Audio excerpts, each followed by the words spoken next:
جو Palestinian labours جو تھی جتنی بھی تھی وہ ساری شٹ ڈاؤن ہو گئی، نکل گئی وہاں سے اور وہ چلی گئی بہت زیادہ. اب یہ ہے کہ انڈین جو ہیں وہ جا رہے ہیں وہاں پہ. سو انڈین لیبر پہلے مڈل ایسٹ میں چھائی ہوئی تھی. انڈین ڈیاسفورا تقریباً 4 ملین کے قریب امریکہ میں ہے، برطانیہ میں، آسٹریلیا میں، پوری دنیا میں وہ اپنے پنجے گاڑ کے بیٹھے ہوئے ہیں. اور یہ جو پوزیشن ابھی ڈیولپ ہوئی ہے کہ ایک طرف انڈینز کو بلایا جا رہا ہے دنیا میں آئیں کام کریے، ان کے لیے کوریڈور کھولے جا رہے ہیں، اور ایک پاکستان ہے جہاں پہ ہمارے لوگ جو ہیں وہ بھاگ رہے ہیں. ہمارے لوگ ملک چھوڑنا چاہتے ہیں اور جو باہر سے آئے ہوئے ہیں وہ بھی ملک چھوڑنا چاہتے ہیں. یہ جو چیز ہے یہ میں سمجھتا ہوں اس پہ ضرور بات بھی ہونی چاہیے کہ کیوں لوگ جو ہیں وہ پاکستان کو چھوڑنا چاہتے ہیں اور ہم نے ایسے کیا حالات پیدا کر دیے.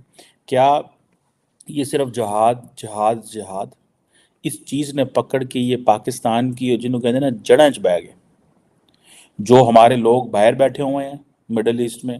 میں نے اگلے دن آپ کو ایک واقعہ بتایا تھا.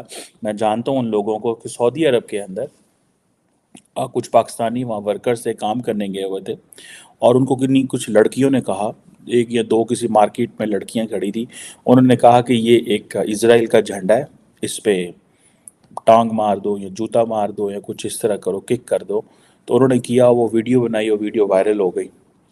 پتہ چلا کہ سعودی عرب کے اندر بہت سارے جو سعودیز ہیں، not people of other nationality, جو سعودیز ہیں ان کو بھی ان حرکتوں کی وجہ سے پکڑا گیا، لیکن پاکستانیوں کو بھی پکڑا گیا. And then government of Saudi Arabia ان کو جو بھی وہاں پہ جو لیگل پیرامیٹرز ہیں ان کے تحت ڈیل کر رہے ہیں. کویسچن یہ ہے کہ ہمارے لوگ اتنے ریڈیکلائز کیوں ہیں. کویسچن یہ ہے کہ ہم لوگوں کو کیوں نہیں تعلیم دے سکے کہ بھائی آپ اگر دوسرے ملک جو ہو، امریکہ جاتے ہو، برطانیہ، امریکہ میں آپ کو پتہ ہے ایک ڈاکٹر صاحب تھے.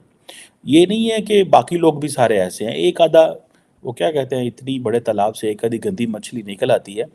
گندی کہنا چاہیے کیا ان کو کہنا چاہیے، لیکن دکھ اس چیز کا ہوتا ہے کہ ان کو اس چیز کا بھول جاتے ہیں that they are representing Pakistan. وہ پاکستان کو ریپرزینٹ کرتے ہیں.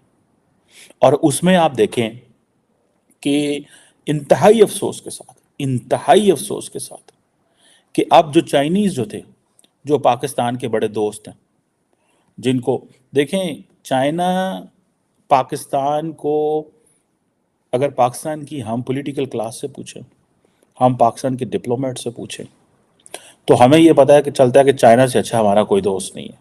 جو جب بھی پاکستان پہ مشکل پڑتی ہے تو وہ ہمارے ساتھ رہتا ہے. اب یہ 5 ایک چائنیز جو ہیں ان کے اوپر حملہ ہوا.